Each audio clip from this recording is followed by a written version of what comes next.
So I know it's fascinating to talk about a guy who lays a bunch of girls and says ultimately it's so empty. I've never heard of that kind of arc before, if you want to call it that. But it gets more pathetic when he says that God found him in the shower.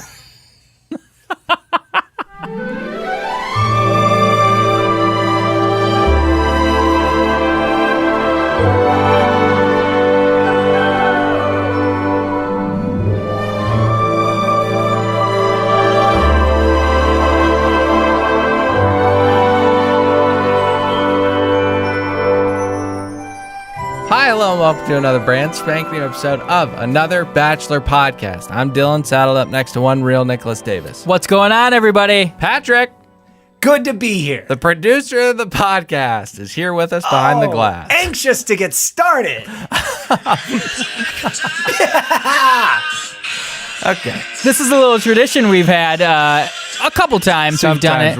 Rather inconsistent with it. Yep, but I love that jam, and I think it really represents what's going on here today. We're back in town. It amps the energy up for the fans, Dylan. As you know, we have thousands and thousands listening Legions, now, waiting to hear this episode in their ears. You could take King's Landing with all of our fans. Topical. Okay, so let's get into a fan favorite segment. It's called General Thoughts. Do you want to break this down really quickly? General thoughts? Yeah, it's a little heady. I know. So that's why I explain it a lot. It's hard to get. It's when we recap what happened in the entire episode in one succinct notion. And how we feel about it. Yeah. Generally. Right. So, Pat, do you want Nick to go first? Yeah, Nick, let Nick go first. The first episode, to me, is always kind of let down. There's a ton of anticipation for the thing to return, and then it's not that great. Not this year, baby. This was my favorite premiere I've seen since we've been doing this. Loved it. Oh, can I go? Can I go now? Pat. I loved it as well. I want to hate Hannah B as the Bachelorette in this season, and good job, Bachelor producers. I was entertained. Yeah. Now, I think coming hot off the heels of last year's premiere, which was, I was going to say abortion, but it's a super hot button issue not right now. Don't want to say that, so I'll just say an abomination.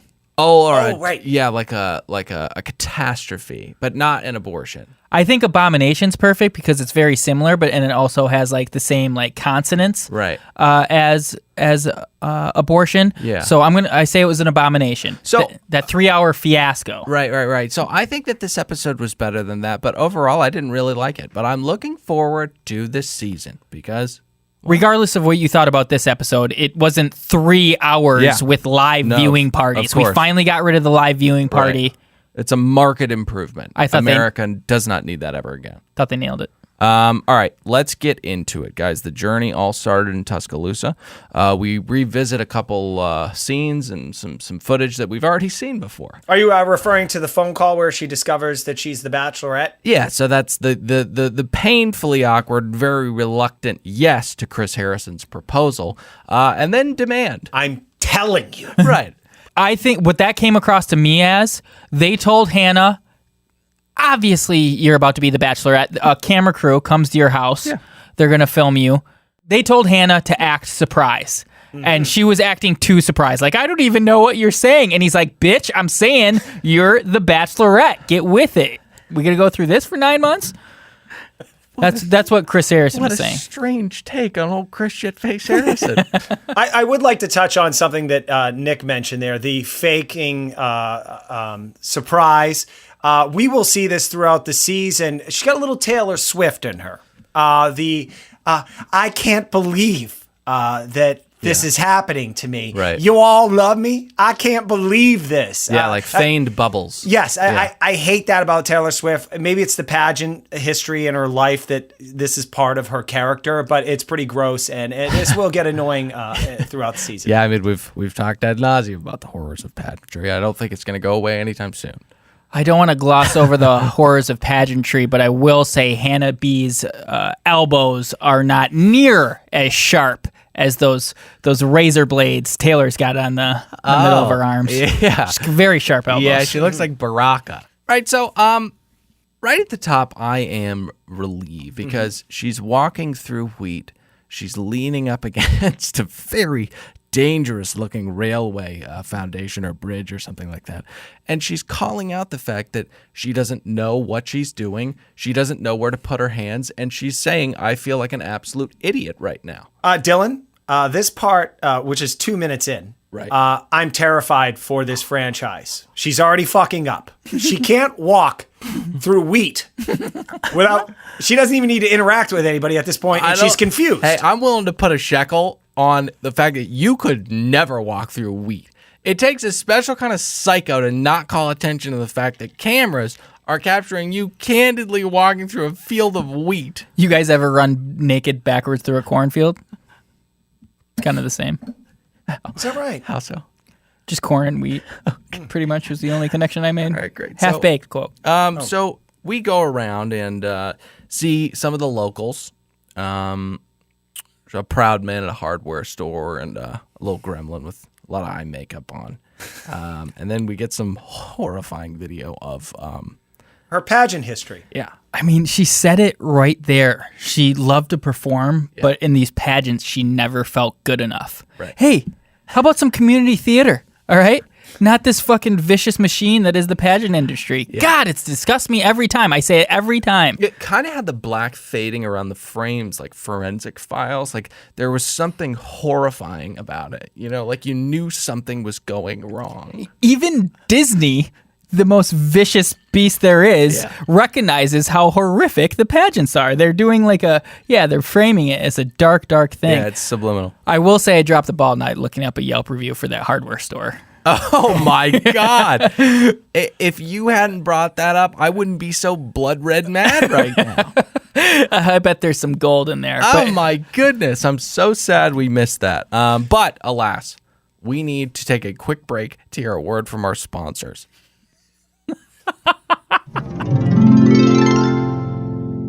Today's episode of Another Bachelor Podcast is brought to you by Barnes & Noble. In an ever-growing digital world, there's one experience that cannot be replicated or replaced. That's buying a brand new book. Thumbing through the pages of a new novel, cookbook, or work of nonfiction can brighten up anyone's day. Holding a new journey in your hands is simply put magical. That's why we at Barnes & Noble remain a steady outpost and beacon for readers. Find a location nearest you to pick up some of our brand new offerings like Sucking Bombay Dry, The Courageous Memoirs of an Oil Man and Child Prostitute. Long listed for the Pulitzer, the New York Times said the manner in which these two stories intersect is haunting and luckily illegal in this country. A fantastic work of nonfiction. Also on the shelves is the newest book from O.J. Simpson titled If I Did It Again, Confessions of the Killer Again. And for the self-help fans out there, we've got new works like the best-selling Don't Break the Looking Glass and Walking Back from the Ledge. So come on down to Barnes & Noble where the words on the page await. There's something happening here when we get this pageant package of her past, and then all the while, she is stating that she is just a normal gal. I'm a normal gal. And as you mentioned, the horrors of the pageant world. Yeah. Being a normal gal and being in that industry are completely conflicting. Being a normal gal is being a teenager working at a fucking yogurt shop. It's not being trolled around the state to be judged on your fucking looks your entire childhood. Yeah. Yeah, you're going to be a fucked up individual if that's your childhood. So cool it with I'm a normal gal. I once tried to work at a frozen yogurt store. I was terminated after a week and a half of training because I couldn't figure out the crepes. It's impossible. You have to have such a uniquely built wrist in order to make a crepe successfully. I mean, come on. We got to get to the guys. Now, obviously, there are tons of pre-rolls. We don't want to get bogged down right now with a bunch of pre-rolls because we're going to watch all these bozos get out of the limo for an hour and 15 minutes. So anybody that's got a pre-roll, we'll just hit it as they come out of the limo. Great idea, guys. There were some truly, truly pathetic ones, and we've just got to break them down. So Garrett gets out first.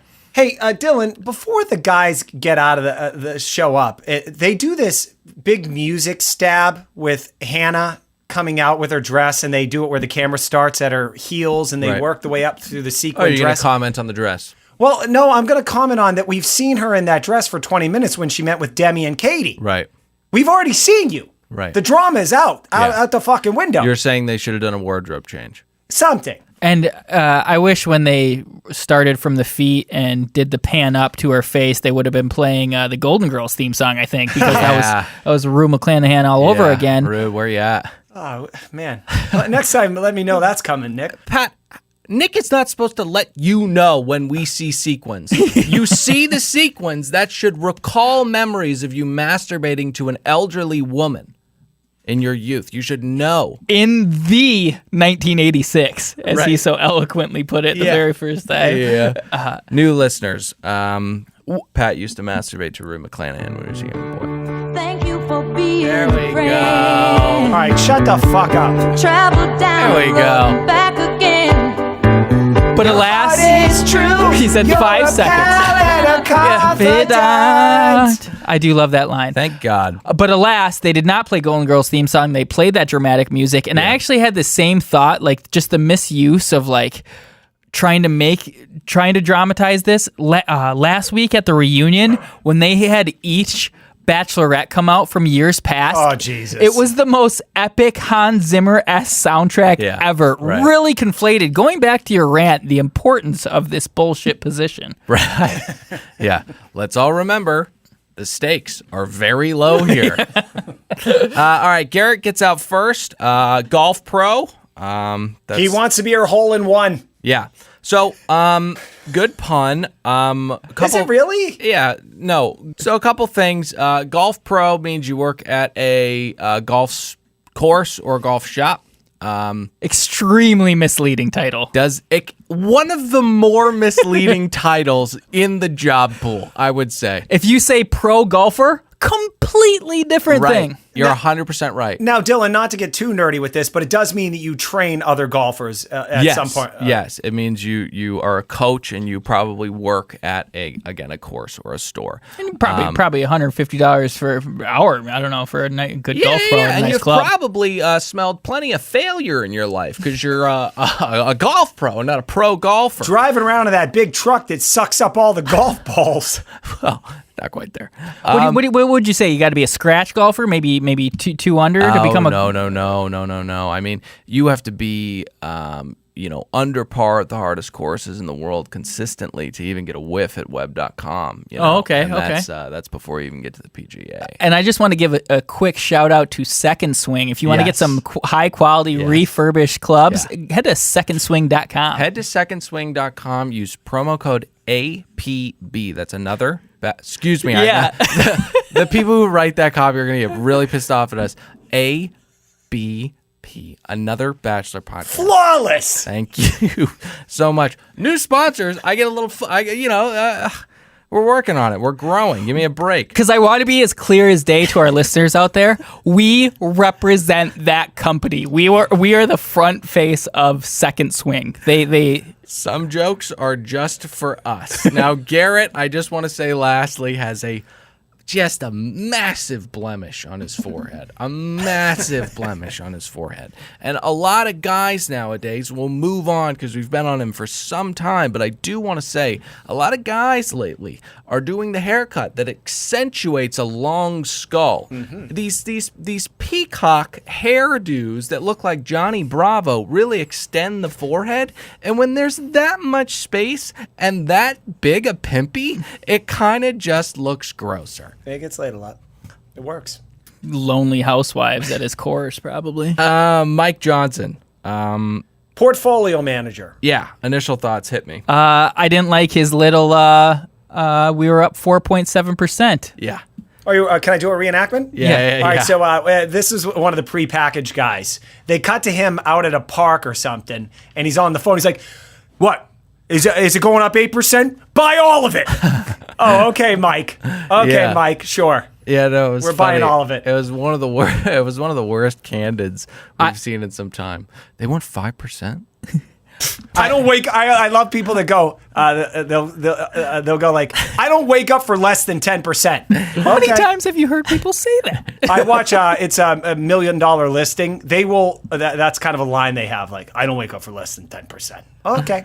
I will say, But the house is worth $40 million. That would be $4 million.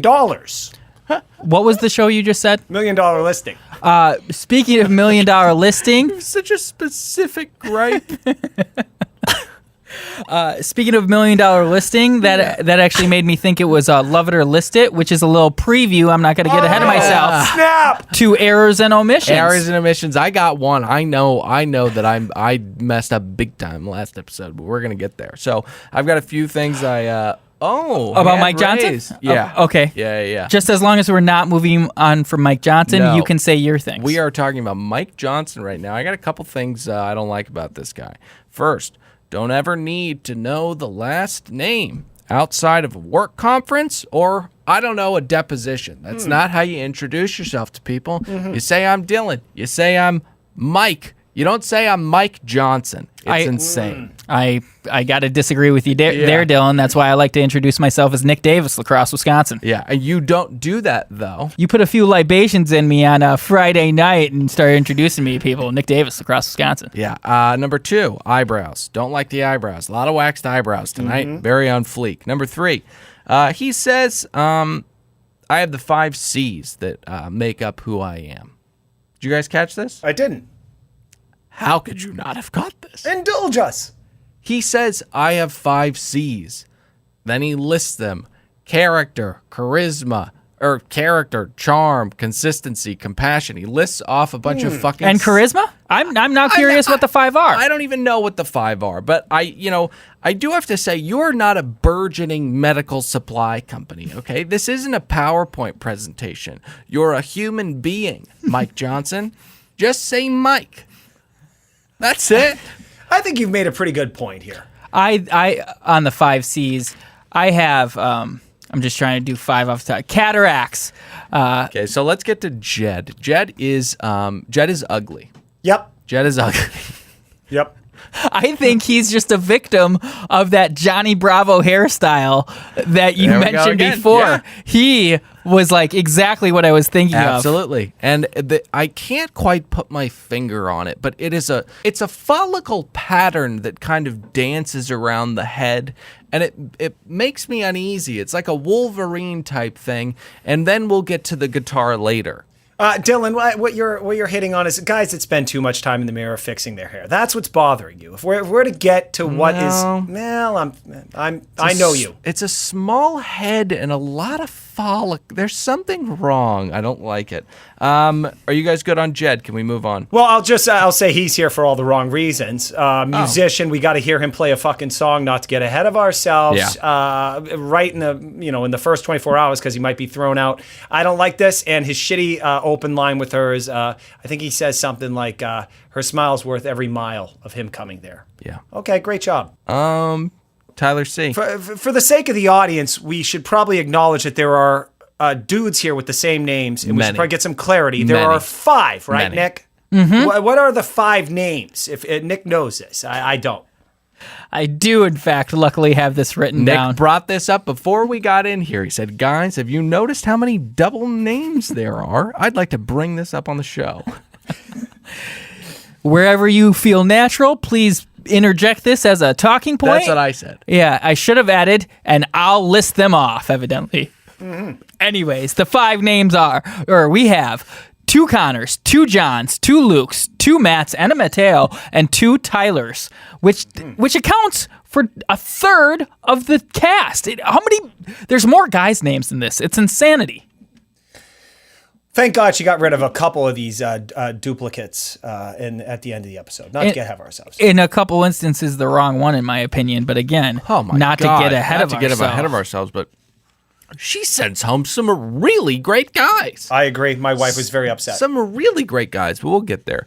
Dylan, my namesake. Ricky Ricardo with that white tux. Yeah, so no chance. It's a pearl white tux. It's quite a paradox to be wildly unimpressive and completely forgettable while wearing a pearl white tuxedo. Also made the mistake a number of these guys didn't say their name, was forced Hannah B to ask what your name was. Come out, say your name, first and last, or just first. I don't care. Yeah, I'll get to it. But we got a lot of really weak men here. Okay.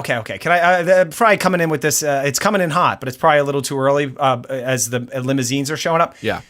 A real stress tonight for guys to differentiate themselves from the pack.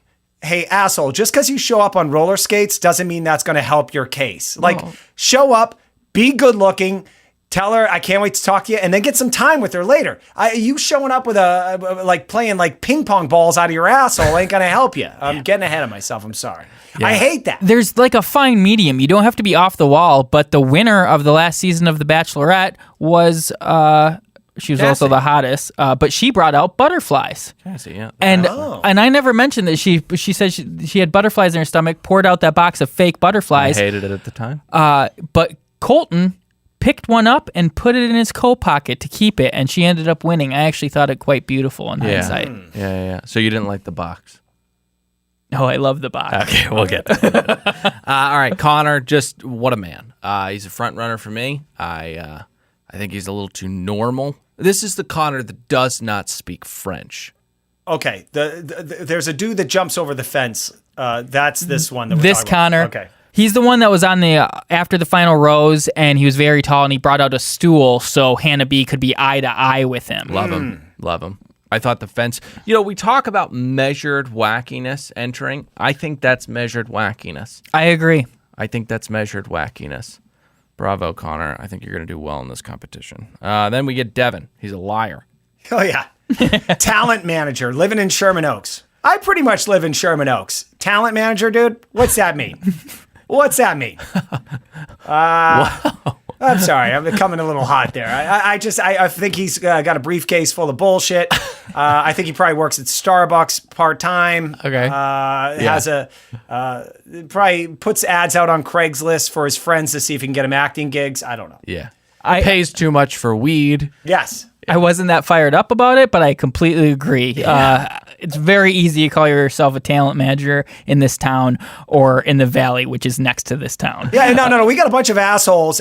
Some of them are my friends. They're saying like, hey, I'm an EP on a movie, like executive producer. You're a fucking PA, dude. Like, people lie in this town. One more note on Devin. You mentioned how you thought he was a liar. Yeah. Oh, yeah. I don't think it. Yeah, because it's just a sign of an unfunny person, like April Fool's jokes, like, right. Oh, we're pregnant. No, you're not. That's not funny. That's not a joke. That's a lie. Right. Okay. Perfect example is Michael Scott in The Office when he tells Pam she's fired. She just starts crying. Those aren't jokes. They're lies. So next we've got probably my favorite person to come onto the show in some time. His name is John Paul Jones. His name is Groot. I said that he sounds like Elizabeth Holmes. Really perfect time to plug our Instagram and other Bachelor podcasts. I did one of our doppelgangers.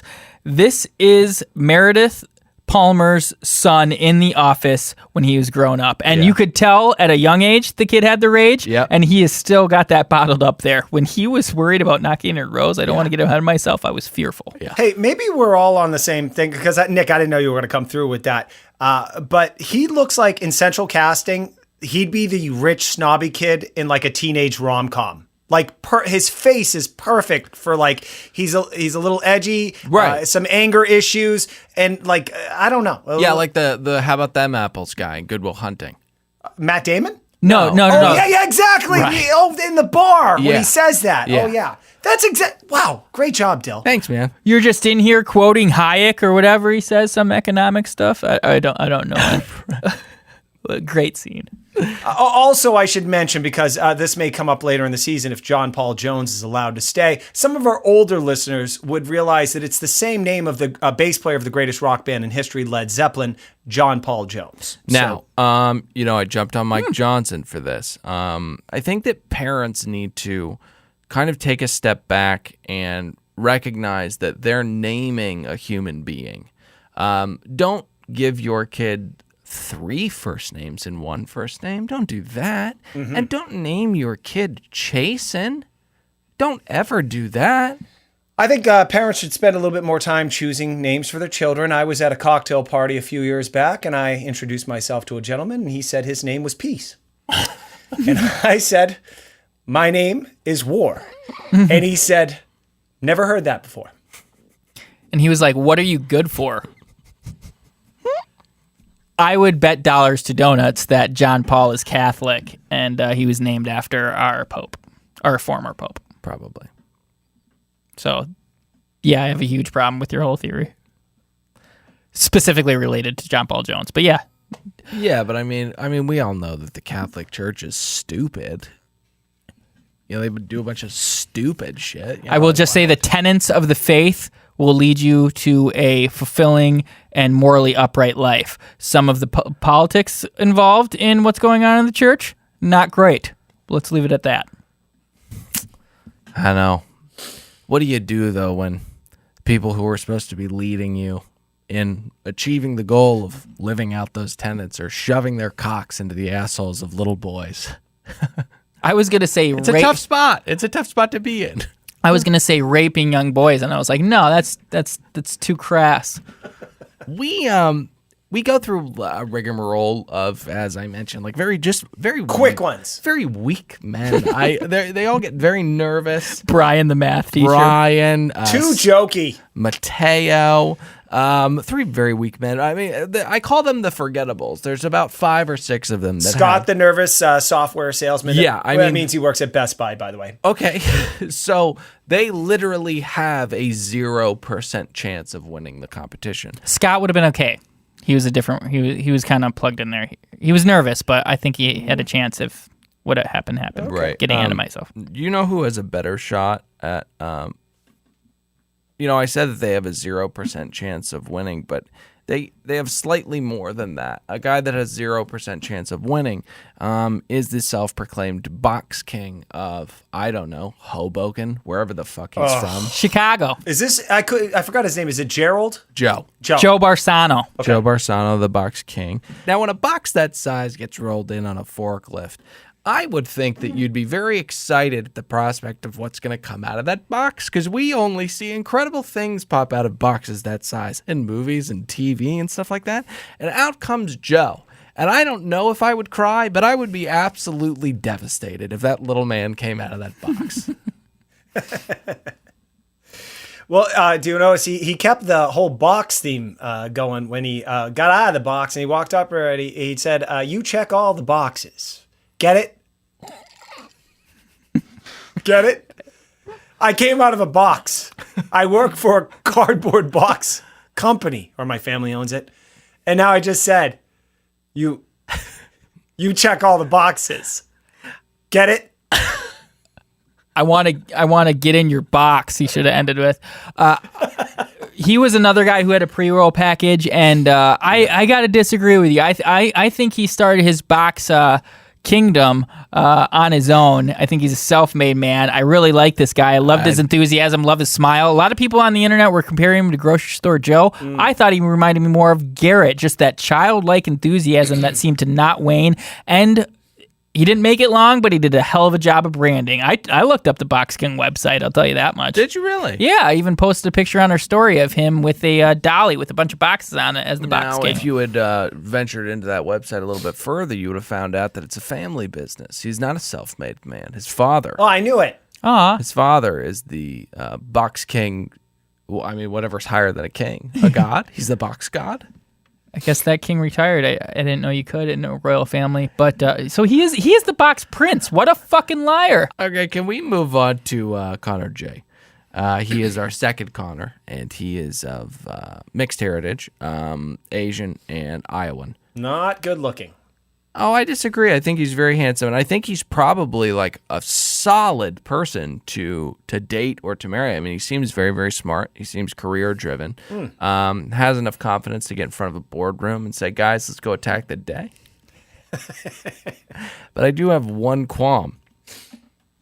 Why are you speaking French to a woman from Tuscaloosa, Alabama? Being half Iowan and half Chinese yourself. Do you think that someone from Tuscaloosa, Alabama, gives a fuck that you can speak French? Connor J?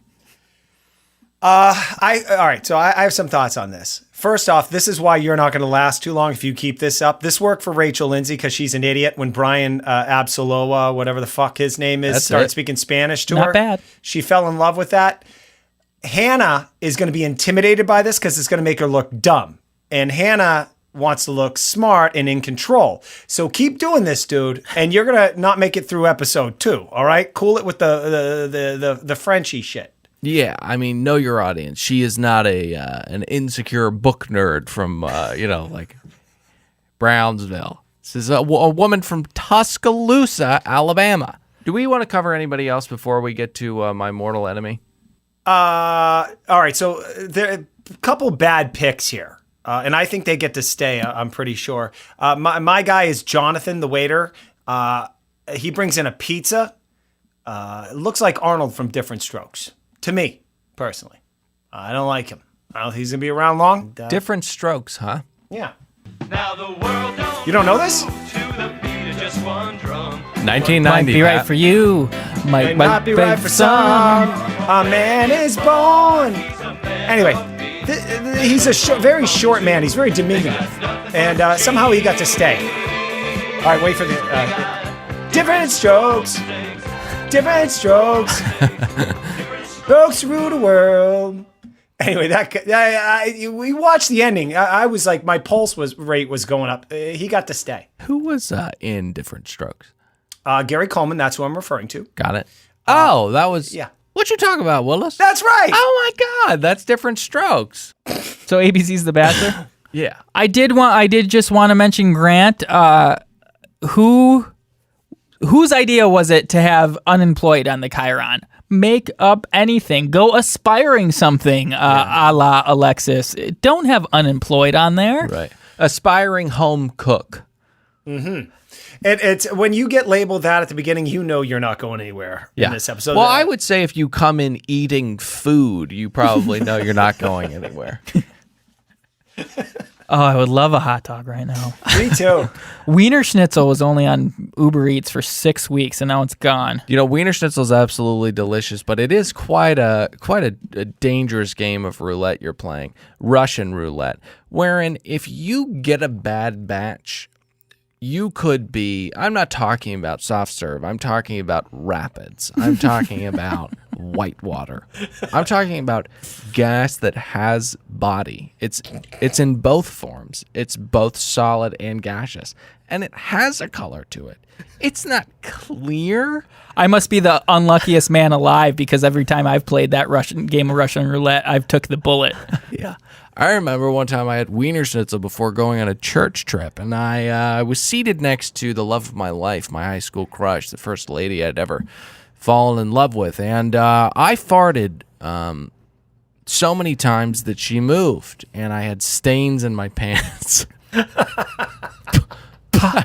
How beautiful is it that you have Wiener Schnitzel to thank for now being with your beloved Cece? Absolutely. And that's Great story as well, because look, you could have just gone on a bus trip. You'd never reflect back on it, but you have that memory. Guys, I would Thanks, man.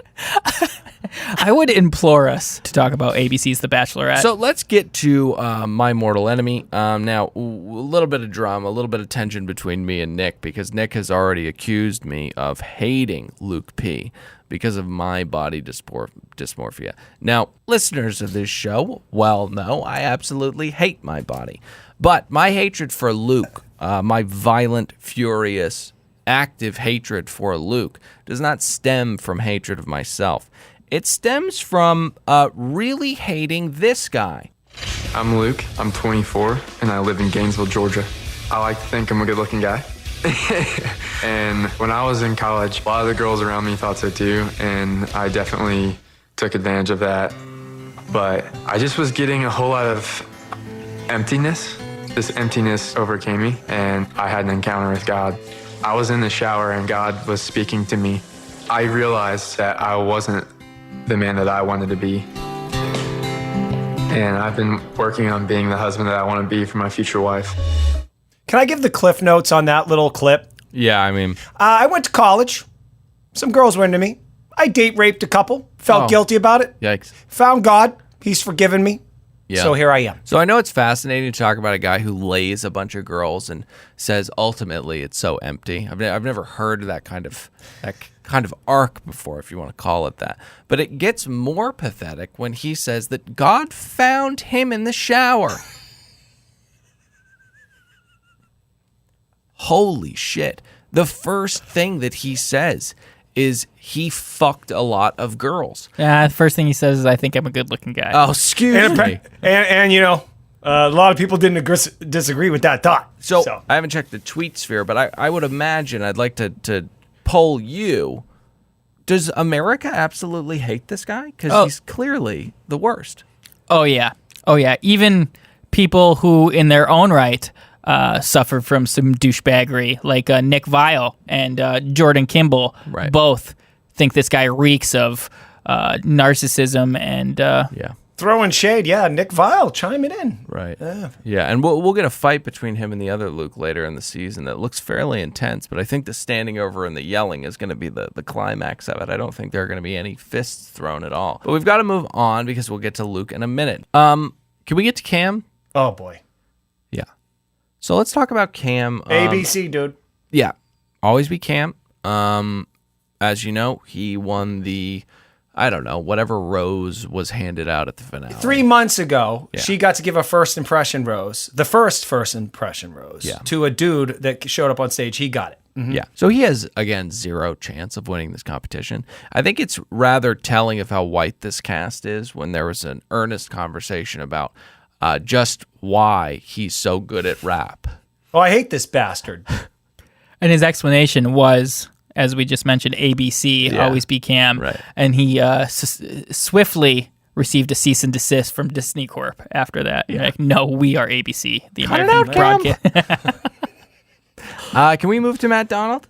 Old Matt Donald had a farm. Yeah, this is so lame. Yeah, I mean it's at least a little unique. I mean, of course it's lame, but I didn't think it was a horrific entrance, and I don't know why he went home. He seemed like a fine guy to me. Oh, he did go home? Yeah. Oh, yeah. All right. I mentioned how a lot of people thought Joe had some grocery store Joe vibes. Right. This guy was also getting a lot of attention on the interwebs for just being a lovable character that should be in Bachelor in Paradise because he just kind of caught the nation's eye. He's very sincere. Yeah. And I will say, a baby bird pointed out, this guy was another one who had a pre-roll package, comes from a deaf family. Yeah. Both his parents deaf and his older brother. How hilarious would that hometown have been? Yeah. It would have been incredible. It would have been. Because Hannah doesn't know how to operate just in normal situations when a camera's on her. If she had to deal with a family that could not hear what she was saying, I mean, it would be amazing. And on top of that, with her sporadic facial expressions and awkward, nonsensical hand motions, they would have thought he brought home a retarded girl. Yeah. We brought up John Paul Jones earlier, the bass player. Communication breakdown. Nice, dude. Wow. Love that band. Okay, so I think it's telling how white we are. Let's get to Chasen. I went on a little bit of a rant about this, but parents, stop doing this to your children. They're innocent victims. They have no say in this. Don't go chasing waterfalls. Hold on. Chasen, is he the pilot guy? Yes. First pilot. So there's two pilots here. Yes. Okay. Now, one of them was in a package at the beginning of the show. Which one was it, Chasen or Peter? Peter. Okay. One of them has like a Learjet off in focus, and then he walks to one of those goddamn biplanes. Right. Okay. There's a difference between pilots in my mind. There's the guy who flies for like Southwest. Right. He was probably in the military. All right. That guy has a job. He's a professional. Then there's the adrenaline junkie with a fucking death wish. Right. All right. Which one is this idiot? Well, I'm not sure, but I watch the news every night. I'm old. So every night I watch the news, there's some fucking idiot that flies one of these small little planes in a fucking electrical line. The wing fucking flies off and he rams into a house. You watch local. Yeah, I watch local news. Got it. Like, if you're that pilot, I don't like you. you're going to kill yourself and your children or your brother or who else is on that fucking plane. Right. But if you're the dude that's flying the Learjet, I'm cool with you. Got it. I just want to make sure that the audience knows where I stand. Right.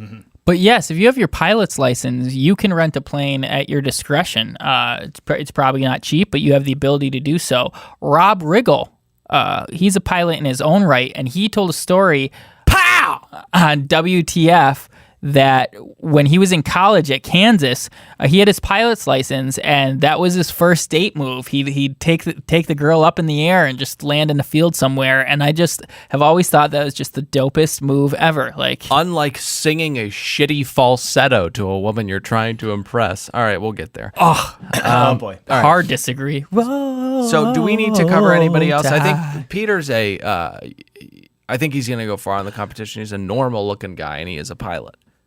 I think he's going to be fine. Well, she already said well, not to get ahead of ourselves, but one of these Jason Chasen went home. Right. Okay. Yeah. Yes, Peter, the second pilot, he just completely destroyed Chasen. Chasen thinks he's got a dope move. He's a pilot. Peter comes out in his uniform and gives one of his 2 pairs of wings to Hannah B. Yeah. Great move. I will say, when I saw his name on the roster, Pete Weber, I was really disappointed when I found out it wasn't Pete Weber Jr., the bad boy of the Pro Bowling Association. Yeah.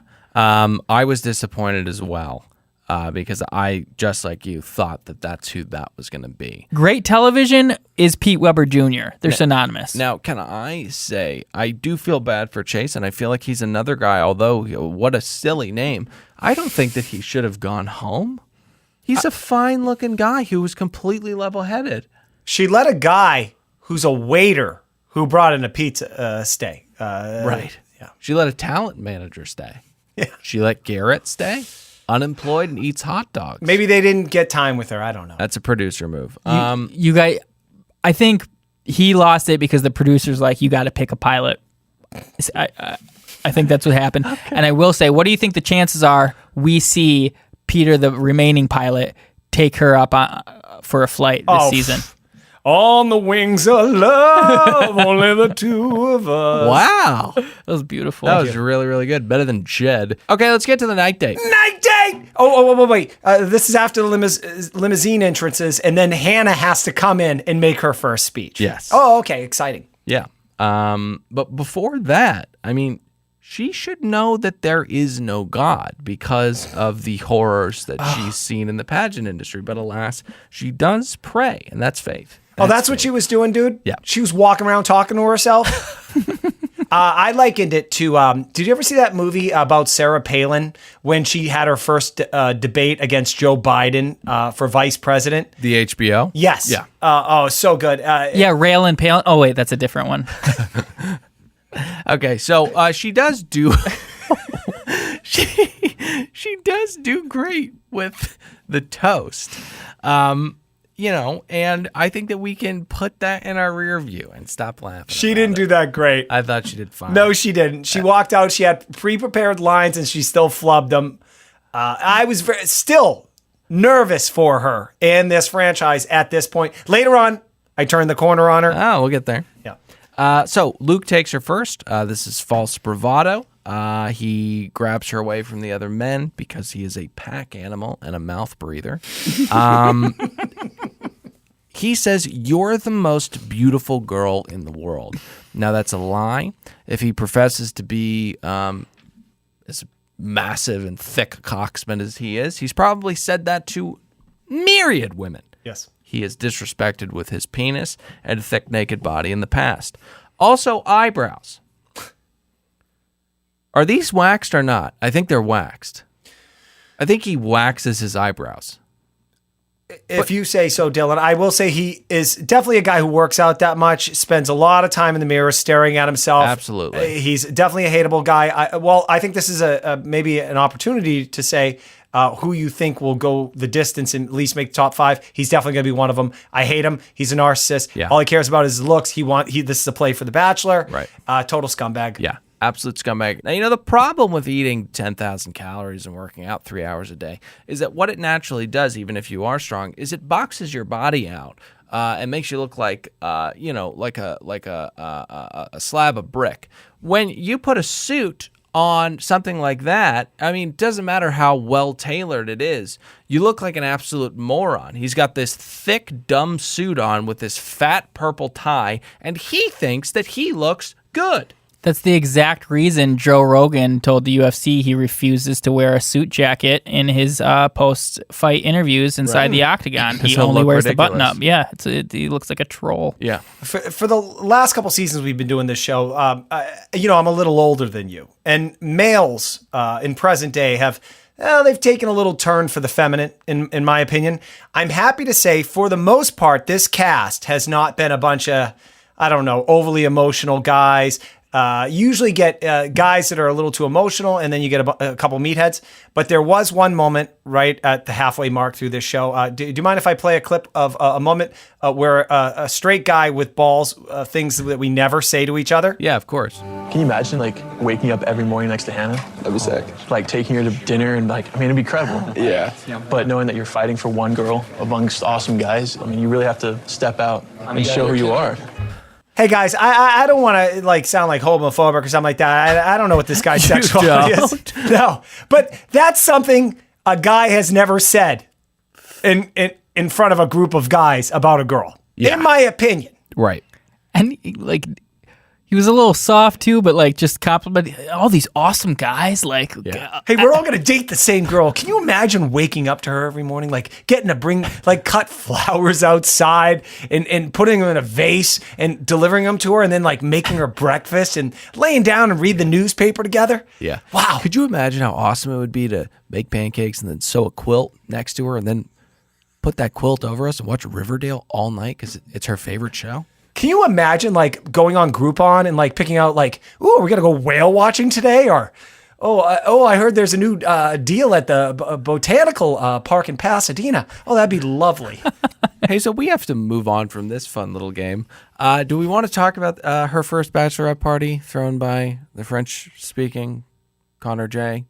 Just that it must be his heritage, because he does not understand the concept of a bachelorette party. Yeah. This is not when you have one. She is not engaged. Yeah, and Iowa and Hong Kong will really set you astray. I don't think you don't throw ping pong balls into tissue boxes tied to people's butts. I mean, you don't do that at a bachelor party. Yeah, I think it would have been a dope move of douchebag Luke to show up at the bachelorette party as the stripper. Right, and just punch Connor in the throat. Let me throw something to be serious for a second. Let me throw this out about this little game that they're playing here. She hates this. Yeah. He's making her have to be on, and I think the more you make her have to Such a be great on, take.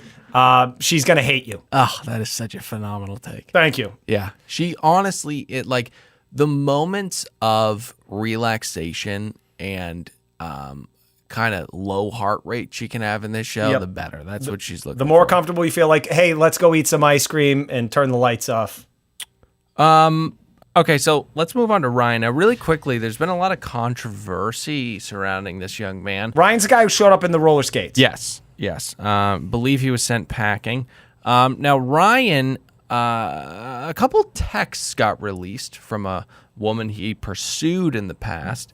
And within the words of these texts were some pretty creepy, just, nothing overt or anything, but just kind of off-putting the way that he communicates with this young lady. He says, "Good morning, Sam. This is Ryan Spurko from Tavern on Broad last night. I think I'm undefeated against this birthday so far, because surprisingly, I'm not too hungover this morning. It was great meeting you. Also, do I get my birthday wish today? Bold strategy using my entire single wish on this.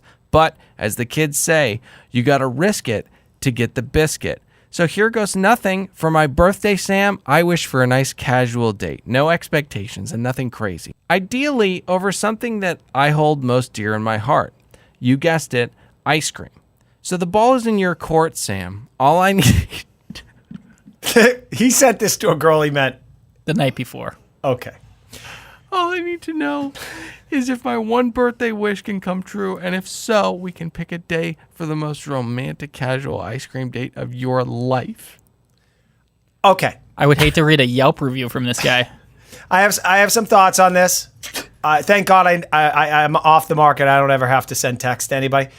It's very long-winded, but we have no context for what they were talking about all night. He's trying to be funny, witty, and also it's like it's ice cream. It's not like he didn't send a dick pic and say, I'd love to throw my cock down your throat. Yeah. It's kind of, it's long-winded. It's a little weird, but that's on the douchebaggery thing. 1 out of 5. The scale I give it a 2. We're not on the douchebag scale. Okay. We're on the psycho scale. Okay. I agree. 5 on the psycho scale. Out of 5. Okay, just checking. I will say I kind of agree with you. It's creepy. It's never going to work, especially Ever. The girl who tweeted these screenshots, she seemed to be like a pretty good-looking girl. Guys throwing themselves all the time, not coming at her like this. But I will say, like Patrick said, though embarrassing, harmless. No reason for this girl to put him on blast. The tweet went viral. A bunch of people saw this. The guy is like he's putting himself out there. Yeah, he's just like weird. And to be honest, that was most of the feedback to this tweet. A lot of people were like, okay, not my cup of tea, but why you got to do this to this guy? The tweet didn't have a great ratio. Hey, sweetie, wait till we invent those robots I get to have sex with, and I don't need to have sex with females anymore. Then you won't be like tweeting out, "Wah, some guy hit on me." You'll be lonely. You'll be an old fucking maid.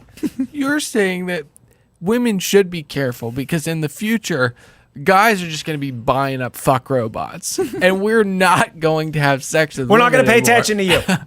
We'll find a workaround. You think we're going to tolerate this bullshit? I hit on you, said some nice stuff, wanted to invite you out for some pecan ice cream, and you're making a fool out of me in front of millions of people? Fine. Invent robots. Pat sounds like he's going to be an early adopter. I'll invest. I personally am going to come out, wait for 2.0 to come out, because I'm not having a machine that's not self-cleaning.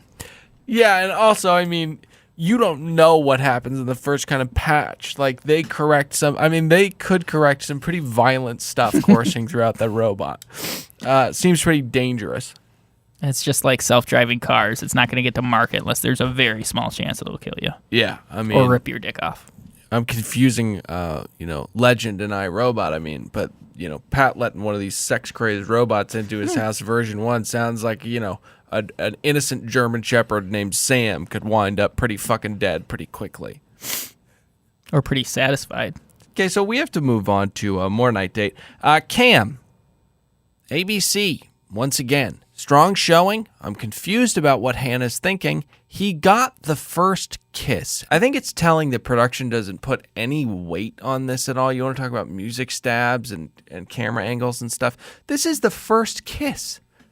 It's usually much more significant an event, and I think that production's like, we got to get this skinny white guy who keeps rapping out of here, and we're pretty pissed off that the Beast just picked him first to kiss. He would have been the perfect guy to shut down because he's a douche. We don't like him. Yeah, but I don't think. Although to me, he is more like cringy than douchebag like Luke. Like, I just think he's like nerdy. Oh, dork. they're in the running for a douchebag. No, I don't find him douchey at all. He reminds me of like Evan, the Dick Doctor. Yeah, a little Evanish to me. Yeah. Really? Oh, I think yeah. he's more cunning than Evan the Dick Doc. No, that's Luke S. Luke S is the nerd that's cunning. I think that I've got him pegged correctly. All right, You stuck something up his asshole? So let's get to Jed. We talked about the song earlier. I don't know. I don't know when this works. I don't know like what kind of girl would actually welcome this. I feel like we've talked about this before because if you're on the receiving end of that, we talked about her not wanting to have to work. That puts the person listening in such a awkward spot. Like you just have to sit there and listen to them, and they're never that good. His singing. Look, I'm not an A&R guy. That's artist repertoire, I believe. That represents. Yeah, that's not one of the things that you're an expert in. Right. I'm not. But I will say, if I'm going to judge him, too breathy, dog. Too breathy. Too breathy, dog. His singing was not that good. He's there just to be on the show for singing. And yes, she hated this. While she doesn't have to talk, she still has to react and appear to be thankful and impressed. Right. And she's not. She hates it just as much as America does. Thoughts? I am also no A&R. I thought it was incredible. It lifted me from whence I sat, and I think this guy's gonna win it. Whoa! I'm a little pitchy dog, Dude, it's so funny that Nick can really get I think you're sentimental about. cheesy, corny, stupid, bad shit can really, really sneak up on Nick and get him.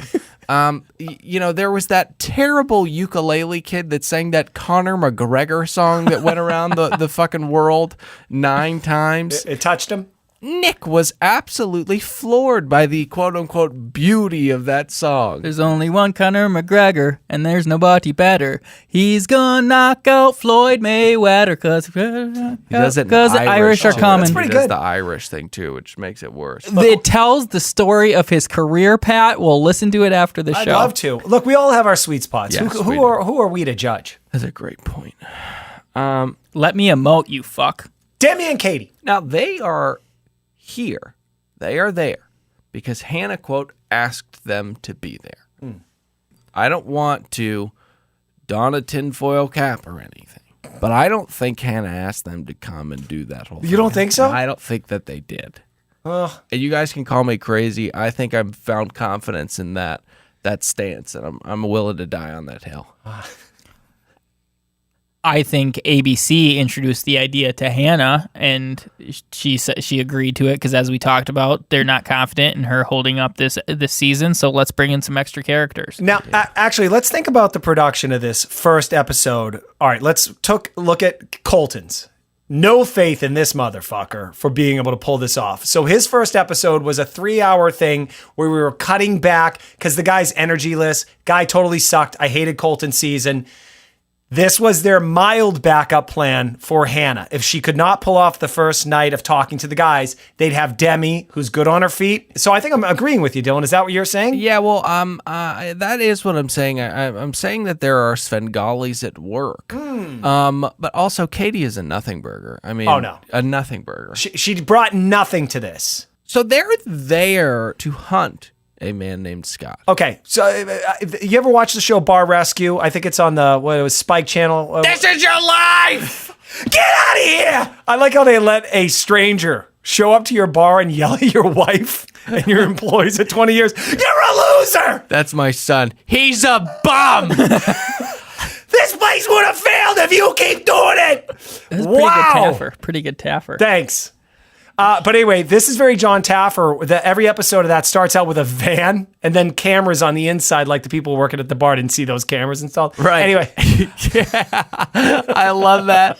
They're like, we've got secret cameras. But the week before, there's just guys like, what are you doing up there? Nothing. It's a secret. It's such a coincidence that you bring up Jon Taffer in this search for marriage, because I feel like the way you just talked about him, I'm about to break some news to you. Oh, no, I'm aware of this. Dylan is. I think I'm breaking some news to Patrick. He is in a spin-off Spike is creating where he helps repair marriages called Marriage Rescue. Very qualified, I believe. Mr. Taffer. Absurd. He has decades in the bar industry. That's why he's good at hosting that show. I don't know his marriage history, but he's certainly no expert. So their mark is a guy named Scott. Now, Scott has luxury taste. He lives in a high-rise in Chicago and sits down with Hannah to map out their home together, which is, simply put, bizarre. What the fuck are you doing? I get that you're an interior designer, but, it's just so much. She does love modern with rustic undertones. That's right. So the reason that Demi and Katie are there is because this guy, who does have luxury taste, lives in a high-rise in Chicago and is an interior decorator, he's got a girlfriend at home. Well, I'm telling you, yes, I was dating a girl before I got on the show, up until Monday, if you want me to be completely honest. Yes, up until Monday. If that bothers you, I'm sorry, but do I think that this is someone who I'm going to marry long term? No, I don't. He could have handled that better, in my opinion. Yeah, no, he could have handled this situation a lot better. I think the poorest step he took was the Hail Mary at the end.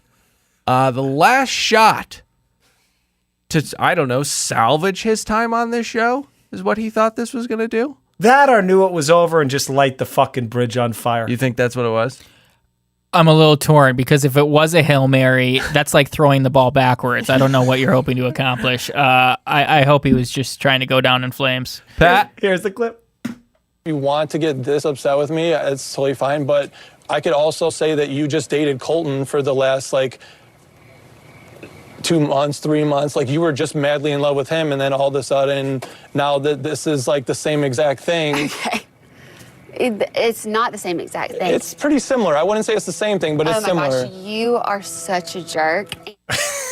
Love it. That Love it. is when the beast comes out. Yeah. Let me throw this out there. Hold on. Let me defend this jerk. Just because he's banging someone on the side or something and she might think it's a girlfriend doesn't mean it's a girlfriend. All right. And these things are very complex and he's being caught. He's got the cameras all around him. And you're like, you think she's inviting you out to give you the first impression rose or something? I don't know. And then she's like, so you got a girlfriend? And he was probably having sex with someone, as probably most of the guys. What do you think? These guys don't date anybody for 3 months before they sign up for this fucking show? Right. No, you bang someone up. The producers call you and go, hey, next week you're on a fucking plane. Great, I'm quitting my job. And then you got to wrap up, towel off, and fucking get on a plane and be on TV. Give me a break. I am so happy that, it's a tough position to take, but I'm happy that we have an ally to men in this room in the form of Pat. I mean, we all are, but, Pat really takes a stand. And you know what? You make a perfect fucking point, but I will say, again, bold move, Cotton, bad move, Cotton, to accuse her of the same thing that you're doing. It's never going to work.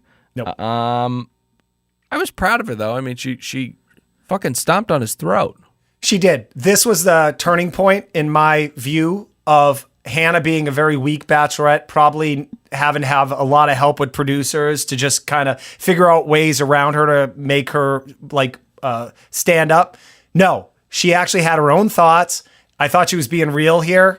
This was not producer intervention. She did a good job at addressing this. And I was like, oh my God, she's real. She's a real person. Right. Holy shit. With a spine. Now, she does get a little down in the dumps because of this. And it kind of puts a damper on the entire evening. Thanks, Scott. But, the guys are kind of talking this through as a group, concerned for her. And Luke, he's clearly a scumbag, and because he failed test number 1. Yep. He goes to comfort her. She says she's cold, and he sits there with a jacket on. Right. When we were talking about this off mic or a different take, Patrick, you said, oh, hot take. Pun also, but it really wasn't a hot take. It kind of turned out to be hack. If you went on the Twitter sphere, it was my first thought, but everybody was saying it. And it was just... What was hack? The take that why didn't he give her his jacket? It was a cold take. A lot, yeah, it was a cold take. A lot of people had this thought, and so much so that a GIF was passing around from that 70s show because one time Jackie said she was cold, and Kelso responded, "Well, damn, Jackie, you don't control the weather." And I should mention, this was probably filmed 2 months ago in California. It's been cold, unusually, extremely fucking freezing. Yeah, that night was probably cold. very cold. Yeah, and she is in barely any clothing. I mean, for a dress. Okay, so Luke, scumbag. We can move on now. Hey guys, all right. So after Luke does this, then several other suitors do the same fucking shtick with her. Yes. One of them. I want to play a clip because I think this guy's a world-class pussy. Can I think his name's Connor. Do you mind if I play? Oh, no. There's gonna be a division in this podcast. I love Connor. Go ahead and play the clip. I wanted you to know that I'm really excited to be here for you. Coming into it was a little skeptical. Yeah. But when we met after the final roast, when I actually walked out and saw you, I just felt so comfortable. Oh, good. And seeing you, at least I felt a connection. So I'm not skeptical now. Yeah. I'm just excited, But yeah. I don't know. He seems like a nice guy. He does seem like a nice guy. He's got a freaking smile for days. He's a tall gentleman. He looks like a normal seeming dude. I think he's going to go very far. Hey, I like Connor. I'm just. Am I attracted to him? I don't think. No, I'm not. I'm not. I'm not. God forbid we accuse you of that. Yeah. But I will say you're just automatically up points in my book if you're tall. I hate short men. Yeah. And We're all tall. We're all. What I consider the bare minimum for tall. right. Yeah. Like 6'2". Yeah. Yeah. And I would say, first impression of this group of guys, I mean, we've got some tall ones in there, but overall, a lot of little guys. A lot of littles. There was one really tiny guy. He didn't make it, of course. But even Luke P, probably a pretty little guy. like Scott Conn. He's Scott Conn. Right. I just said that for Yes. the first time right now. He's Scott Conn. He's Scott Conn. He's Scott Conn. You're 100% right. Let's get to the first impression, Rose. Who does it go to? Scott Conn. It could go no other way, of course. and So- more specifically, Scott Conn's character in Of course. Entourage. Oh, I was going to mention that this was the second kiss of the night, if I'm not Yes. mistaken. This was a very. No, I think it was the third. Connor, then. Yes, then I apologize. This accept your kiss was apology. extremely deep. The kind of kiss that you can taste what the other person had for lunch. Right. So I'm glad you launched into the kiss because this was the stuff of nightmares. The head grab, when he moved that thick hand up there, I knew something was going to go down. Or you could say a little hand on the neck. Right. It's like Tom Likas has this quote, all girls like a little hand on the throat. Oh, wait, that's not Tom Likas. That's Nick. So this, Hey guys, head over to those iTunes reviews. I was going to say head over to the Facebook group. We'll put up a poll. She liked it, though. I don't think that she did. I think that she probably in the moment was like, this is too much. There's too much lip going on. I'm in his mouth right now and he's on my face. I felt her like I'm doing a motion inside the studio right now, wrong medium, but Okay. like push up against him as she Yeah, kissed yeah. him. Like she got into it too. I could be wrong. I thought she was really into it, but she's a pageant chick, so she'll fool me every day. Right. She's like a gypsy. Yeah. I don't know. I thought it looked like a 2 a.m., closing time kiss after like 7 doubles. Like you'd see like some trashy people at the end of the bar, like making out like that. You know what I mean? You'd see Luke in the back of the bar doing that. Not America's Bachelorette. Okay, we got to move on to the rose ceremony. Pat, I need a roll call. Are you guys asking for a roll call of the guys who are in? Yes. Yes. Roll call! This is all the guys that are staying! Mike, the black guy with the deep voice, almost like Boyceman. Hey, baby, do you like this? Do you want me to? He's always putting it on. Connor, the guy who's the vocal fry. Maddie or Mateo, whatever. Matt. Connor, the French guy. Jed, the Nashville artist who's here for music. The wrong reasons. Dustin, never going to stay. Joey's never going to stay. Devin, never going to stay. Peter, the airplane pilot. Dylan, the guy with the white tux. That's not going to work. Mateo, Gary Coleman from Different Strokes. Tyler, he's a drunk. Tyler G, he's probably going to stay. Darren, your hair looks like Soul Glow. Not going to work. Luke S. Garrett, Grant, Kevin, John Paul Jones from Led Zeppelin. Cue Stairway to Heaven. And she's buying a stairway to heaven.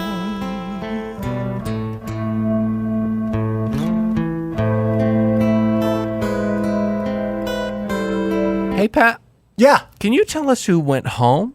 Oh, yeah. Ryan, a black guy. I apologize. I don't know who he was. Okay. The cardboard box mogul. Yeah. And Chasen, the pilot, the guy who will probably die ramming his plane into a mountain. Right. And that's it. I think so. No, you're missing Old MacDonald. Oh, the tractor guy. Right. They obviously liked him if they did a pre-roll package on him. And he's got deaf parents. He did a very memorable thing. Love the song. Seemed sincere when he left. I liked him. No, Those deaf parents ain't sure it's paradise, Nick. I mean, that's half his shtick. Well, ABC tried to call him. now there was a fair bit of They didn't hear it because they're deaf. Now, there was a fair bit of drama because JPJ was on the cusp. He was very close to not making the cut, something our golf pro knows all too well. So that's the end of the episode. We've got a couple quick things we need to get to before we wrap up the show. Obviously, the fan favorite segment, closing thoughts. And, of course, the fan favorite segment, errors and omissions. Nick, why don't you kick us off? I would be happy to, Dylan. The biggest one that was sent in by a number of baby birds is we were talking about Jillian. And is she doing well? Is she not doing well? Right. Was she the host of Love It or List It? She is the most important question, yeah. She is the host of Love It or List It Vancouver, the Honest spin-off. Honest the mistake. spin-off. So both right, but it was at least an omission. Yeah. And we were wondering about the property value. She lives in Vancouver. Very expensive now. Yeah. Very expensive now. So that was pointed out by a number of baby birds. I got to do better at getting their names. This one might peeve you. You said a little unique earlier in the show. Yeah. And unique is a superlative and cannot have modifiers. And you can, if something's unique, it's unique. Right. There's nothing like it. I just want to say quickly, I, of course, sound stupid a lot of the time, but I do like to take liberties with the English language and kind of, dance with the language a little bit, kind of put some zhuzh into it. So you and Mignon. Mignon Funk. Listen, I don't want to get heated. Continue. Hey, Nick, could you say that was very unique? No. It just has to be that's unique. No, you can't say that. Oh. Not in this world. Not in Nick's world. You can't say that. I said last week that the bus that Chris Harrison was riding atop, taking all the filthy, yucky normies through the streets of Los Angeles, I said that was akin to the Iliad. It's the wrong book. What I meant to say was the Odyssey. See, Yeah. I was going to correct you when you said it at the time, Yeah. but I didn't want to be. I don't think you were going to correct me. I don't think you're the biggest fan of Homer. I don't think that you would have been like, hey, Dylan, you got that one wrong, buddy. Pat's like, I love baseball. What are you talking about? Simpsons is my favorite show. That would have been the better one, more in context with Homer, because it sounded like a name. Two more. This one's really subjective, actually. Patrick kind of commented on the sound quality of vinyl last week and saying like a scratchy I sound. thought that was ridiculous. Audiophiles we'll only listen to wax. are known to the most authentic sound there is, and I have heard some people say that's hipster bullshit, which could also be true. Yeah. Is that the end of errors and omissions? Quick omission from earlier on my part. We mentioned ABC, always be Cam, an initialism. That's it. It's an acronym. Initialism. you can't Acronyms when it's a word. You can't. Fuck. You can't say it's very unique, and you can't say acronym. You're a dictator. If you want to use the word unique and you always want to say very, instead say truly unique. Right. Pat, closing thoughts. I'm going to sound like a broken record. I'm going to just basically mirror what you guys said. I love how risky this is. I don't know where this little frisky, little horny broad's going to go with this season. They show her like making out, wrapping her legs around like at least 5 guys. Yeah. I'll say this. She ain't going to be long-term with any one of these dudes just because she's so nutty. But I'm ready to just be on the journey with her. I'm excited. Broken record. But the sound quality was incredible. I would just say, this season is going to be chaos. She's a great bachelorette, and I'm so excited that she's going to, like our dear leader, kind of break down the foundational walls of this here show. My closing thoughts were echoed, quick plug, by Dylan's blog. He mentioned how it's beautiful chaos, just like Guernica. Yeah. And that's what we're seeing, and it's going to be a great season. We'll be back next week. Remember, join us on Instagram at Another Bachelor Podcast. Join us on Facebook. And please, jump in those iTunes ratings and reviews. Leave 5 stars. Don't make Pat angry. Don't say mean things. Just only praise. And if you can't write words, click 5 stars and walk away. I'm Dylan saying goodbye. Nick, say goodbye. Goodbye. Pat. Goodbye, guys.